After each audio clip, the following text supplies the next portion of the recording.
Todo mundo fala que o Bitcoin funciona por ciclos, mas se todo mundo já sabe disso, por que é que ainda tem tanta gente que continua comprando nos topos e vendendo nos fundos de mercado, perdendo dinheiro aí no meio desse processo? Bom, talvez a resposta esteja relacionada à falta de compreensão real sobre como funciona o ciclo do Bitcoin e principalmente que tipos de dinâmicas estão afetando na estrutura de ciclo com o passar dos anos, porque não é a mesma estrutura de ciclo que nós tínhamos nos ciclos anteriores, nos eventos de topos e fundos anteriores, não é a mesma que nós temos hoje. Mas não se preocupa, fica aqui nesse vídeo até o final que a gente vai não só ver que tipos de dinâmicas afetam o ciclo atual do Bitcoin, mas nós também vamos descobrir aonde é que nós estamos nesse ciclo, se nós já estamos no topo ou se ainda temos um espaço para subir. Para começar, o principal fato, podemos assim dizer, que tem norteado boa parte da compreensão do que é o ciclo do Bitcoin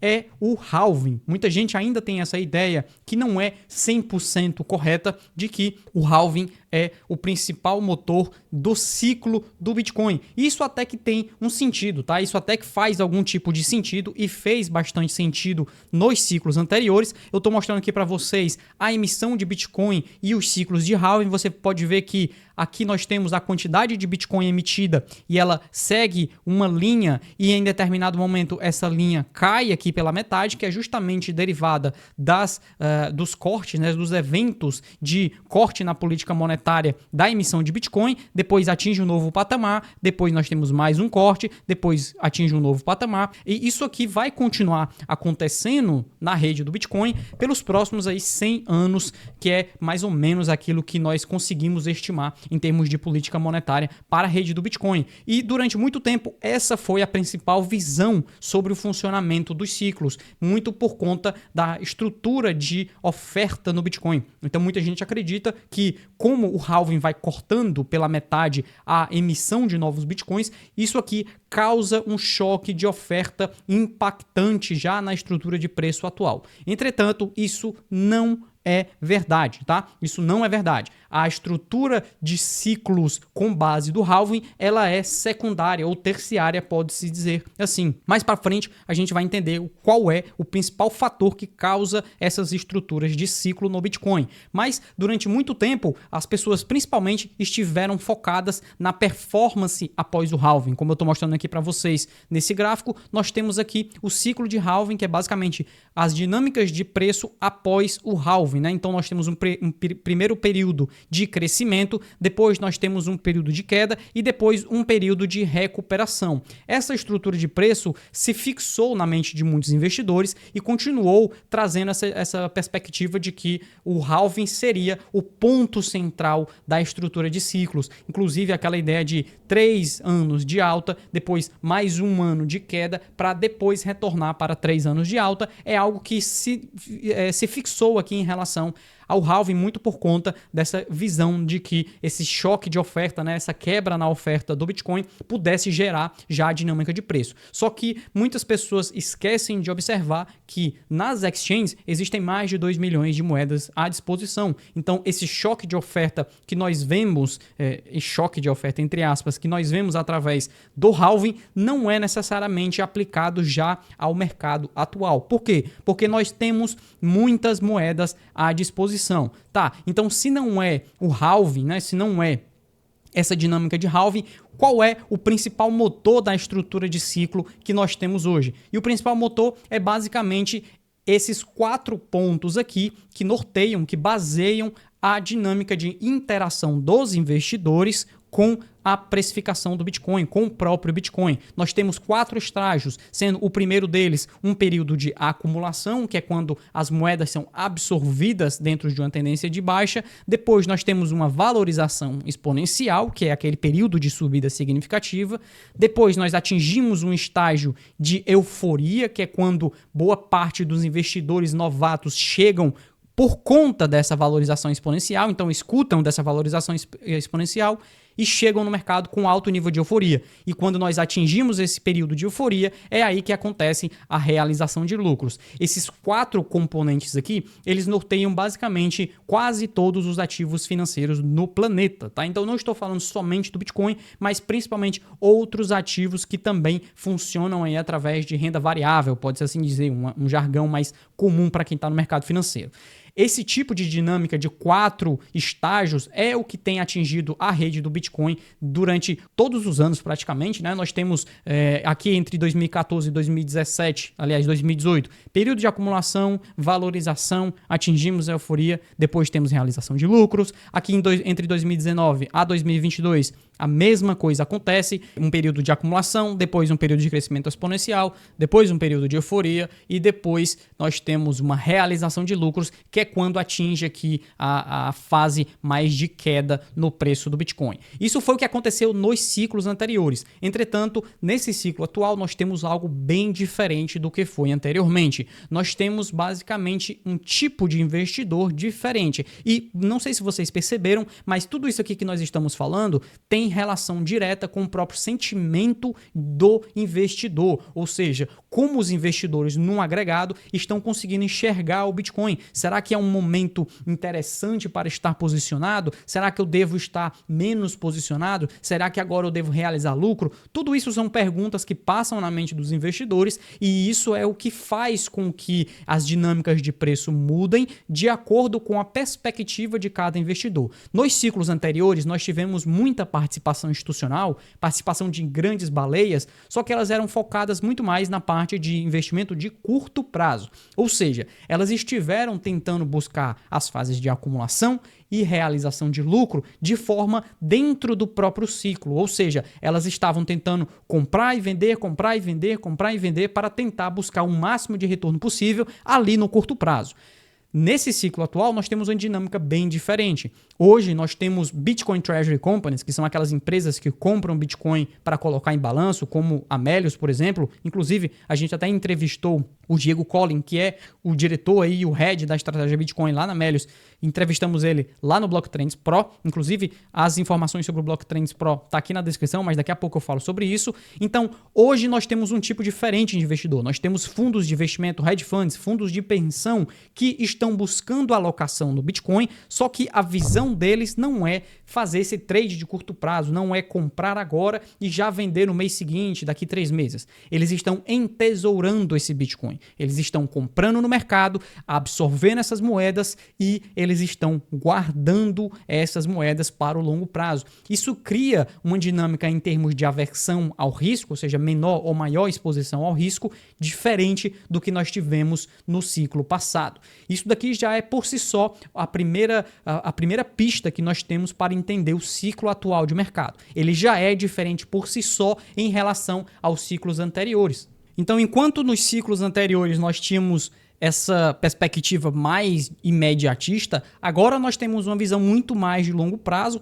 que é normal. O Bitcoin ele vai crescendo em termos de compreensão, as pessoas vão entendendo o Bitcoin e isso aí faz com que os investidores, principalmente institucionais, também vão mudando a sua perspectiva, vão mudando a sua visão de como eles enxergam o Bitcoin. E isso daqui tem gerado um tipo de ciclo diferente, né? Que é o ciclo que nós estamos atualmente. Note como ele é diferente visualmente dos ciclos anteriores. Nesse mercado atual, nós temos estágios de acumulação, crescimento exponencial, acumulação, crescimento exponencial, acumulação, crescimento exponencial. E essa escadinha, pode-se assim dizer, ela é bastante derivada desse novo tipo de investidor institucional que nós temos atualmente. Mas isso por si só não é o suficiente para nós entendermos o ciclo de mercado. Nós entendemos aqui qual é o padrão de exposição dos investidores institucionais, qual é o padrão de compreensão em termos de sentimento de investidor, só que esse sentimento de investidor, ele precisa ser derivado de algo, ele precisa ser impulsionado, ele precisa ser catalisado por alguma coisa no mercado. E essa coisa é basicamente liquidez. E quando nós estamos falando de liquidez, existem diversas formas de você abordar o conceito de liquidez nos mercados financeiros, mas aqui nós estamos falando na quantidade de dinheiro e alavancagem existente no sistema financeiro tradicional. Quando nós observamos alguns estudos como esse daqui da Cross Border Capital, nós descobrimos que o Bitcoin ele sofre de uma influência de cerca de mais de 40% em relação ao seu preço, derivada de liquidez global. Aqui nesse gráfico eu estou mostrando para vocês as influências, né? Ou seja, a decomposição das influências sistemáticas no preço do Bitcoin, no preço em dólar do Bitcoin. E a maior parte desse gráfico em pizza aqui é basicamente a liquidez global. E além da liquidez global, nós temos também o próprio apetite ao risco do investidor, que esse apetite ao risco do investidor também acaba sendo derivado bastante da própria liquidez global. Porque quando nós temos estágios mais avançados, mais de impulsão, né, mais impulsionamento em termos de liquidez, os investidores tendem a buscar formas de proteger esse capital contra a degradação monetária. Então, se existe mais dinheiro em circulação, se existe maior liquidez no mercado, a visão do investidor é que ele pode alocar esse capital para rentabilizar em alguma coisa. E, obviamente, essa alguma coisa também inclui o Bitcoin e inclui, obviamente, outros ativos financeiros que existem no planeta. Então, quanto maior é a dinâmica de liquidez, de injeções de liquidez feitas pelos bancos centrais e também pelo setor privado, maior é o apetite ao risco, maior é a propensão a se expor ao risco por esses investidores. E no caso dos investidores institucionais, isso não é diferente. Esses grandes players também se baseiam através de maior liquidez. Nos últimos anos, né, então basicamente de 2023 para cá, o acesso à liquidez por esses investidores institucionais tem gerado uma maior demanda também pelo Bitcoin. Inclusive, eu trouxe num vídeo na semana passada, eu vou deixar o card aqui em cima para vocês, como é que esses investidores institucionais, como é que essas grandes baleias estão fazendo para comprar Bitcoin sem fazer com que o estágio de euforia chegue.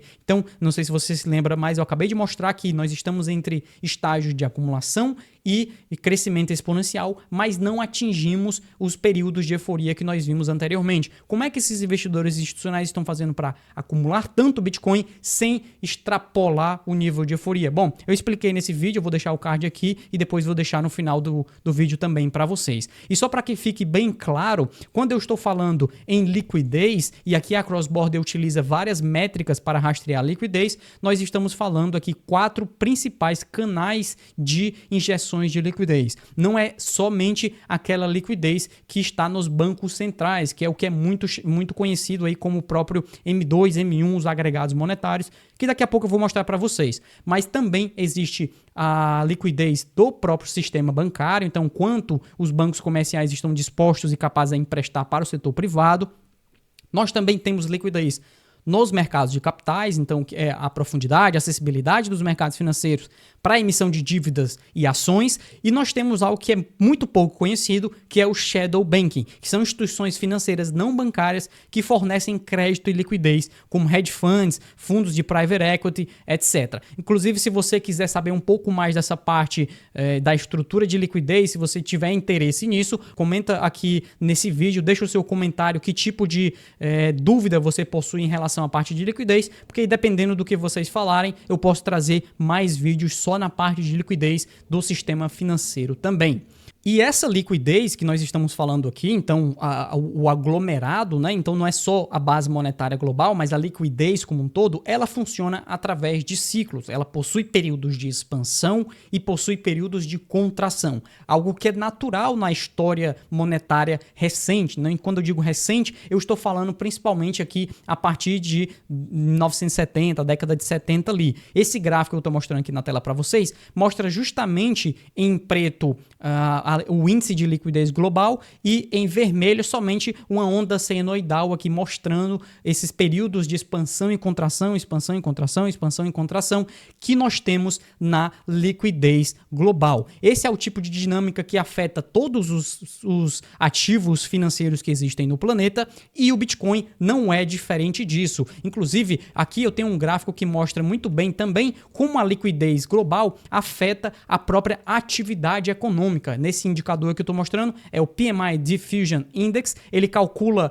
todos os PMIs de várias economias, né, de todas as economias no planeta. Para quem não sabe, PMI é basicamente um indicador de atividade econômica do setor de manufatura, e nós conseguimos identificar que períodos onde o PMI está subindo, olha aqui, de 2012 a 2013, de 2016 a 2017, de 2020 a 2021, final de 2021, do início de 2023 até agora, né, que continua subindo, todos esses períodos que têm maior atividade econômica, maior liquidez, também são períodos onde o próprio Bitcoin também tem uma maior precificação, uma tendência de alta. E isso também é verdade para quando nós analisamos somente a parte dos bancos centrais, da liquidez dos bancos centrais, que aqui nós podemos medir através da base monetária M2, do agregado monetário M2. Os períodos onde o preço do Bitcoin está subindo, que são esses períodos aqui branco, ó, também são os mesmos períodos onde o agregado monetário M2 global também está subindo, né? Então você pode ver que existe uma correlação muito direta que estrutura esses ciclos de mercado de forma mais intensa, que é derivado aí da própria liquidez. Mas, como eu já tinha falado anteriormente, liquidez é aquilo que traz maior apetite ao risco, né? Que traz maior propensão a esses investidores alocarem, e agora você deve estar se perguntando, tá bom, Cauê, já entendi que o que gera os ciclos de mercado no Bitcoin é a própria atividade econômica, e essa atividade econômica é gerada pelos ciclos de expansão e contração na liquidez global. Tá bom, mas agora como é que a gente faz para rastrear exatamente no Bitcoin esse apetite ao risco? E aqui que entra aquilo que nós conhecemos como indicadores on-chain, que são formas de nós rastrearmos a rede do Bitcoin, rastrearmos a própria blockchain, as interações que são feitas dentro da rede e montarmos indicadores que nos indicam quando é que tem maior propensão ao risco e quando é que existe menor propensão ao risco, ou seja, quando as pessoas estão mais interessadas em retirar o seu capital do mercado e não alocar esse capital no mercado. Um dos indicadores que nós utilizamos lá no Blocktrends Pro para rastrear isso daqui, que é um dos indicadores que funcionam aí para evitar sair cedo demais do mercado, é o modelo RUPS, ou em inglês, Relative Unrealized Profit Signal, que é basicamente uma forma de nós entendermos quando o nível de lucratividade na rede do Bitcoin está tão alta, mas tão alta a ponto de que nós chegamos lá naquele estágio de realização de lucros. Então, em determinado momento, o nível de lucro não realizado, ou seja, lucro acumulado pelos participantes dentro da rede, fica tão alto que eles têm maior propensão a iniciar esse período de realização de lucros. E como você pode perceber nesse gráfico, todos os períodos onde o indicador cruzou aqui a linha vermelha foram períodos também de topo de mercado e depois o mercado virou para um bear market, né? Exatamente da mesma forma, nós conseguimos encontrar aqui nos fundos, quando o nível de lucro é tão baixo, nós estamos próximos a fundos de mercado. Nesse momento nós estamos bem aqui, ou seja, nós nem estamos no fundo, mas nós também não estamos no topo. Nós estamos no estágio intermediário, só que a tendência do indicador é de alta. Isso significa que em determinado momento no futuro nós iremos atingir um estágio de muita realização de lucro e é bem provável que esse estágio acabe fazendo com que nós atinjamos aí o topo de mercado. Além disso, nós também utilizamos outro indicador lá no Blocktrends Pro, que eu vou mostrar aqui rapidamente para vocês, porque nós também temos como saber qual é o preço de mercado quando esse tipo de dinâmica de topo acabar acontecendo. Por mais que seja um indicador que ele não vai acertar para sempre, eventualmente ele pode ser que acabe errando algum topo de mercado, por enquanto ele tem acertado todos os topos e nesse indicador nós também não estamos ainda no topo de mercado. Se você quiser saber qual é o valor que está ali no topo de mercado, eu vou deixar aqui no primeiro link da descrição informações sobre o Blocktrends Pro, que é onde nós compartilhamos esse nosso material mais avançado. Mas como vocês podem ver, a liquidez global continua em expansão, como eu estava mostrando para vocês, continua crescendo. Isso indica que o ciclo de mercado do Bitcoin ainda não esgotou e que nós ainda temos espaço para subir, e também os nossos indicadores de ciclo também ainda estão nos dizendo que nós não atingimos aquele estágio de euforia que é típico de ter realização de lucros, e essas realizações de lucros é o que causam o bear market. Mas se você quiser saber um pouco mais também na parte de como as baleias estão operando esse ciclo, eu vou deixar um vídeo aqui no final desse vídeo atual, onde você pode continuar esse estudo na parte das baleias, e se você quiser conhecer um pouco mais sobre o nosso trabalho lá no Blocktrends Pro, eu vou deixar aqui no primeiro link da descrição. Não se esqueça de deixar o seu like e, se possível, também se inscreva, porque esse é um canal novo e eu espero conseguir atingir o máximo de pessoas possível. possível. Muito obrigado para você que esteve nos acompanhando e a gente se vê aqui no próximo vídeo aqui do canal. Tchau!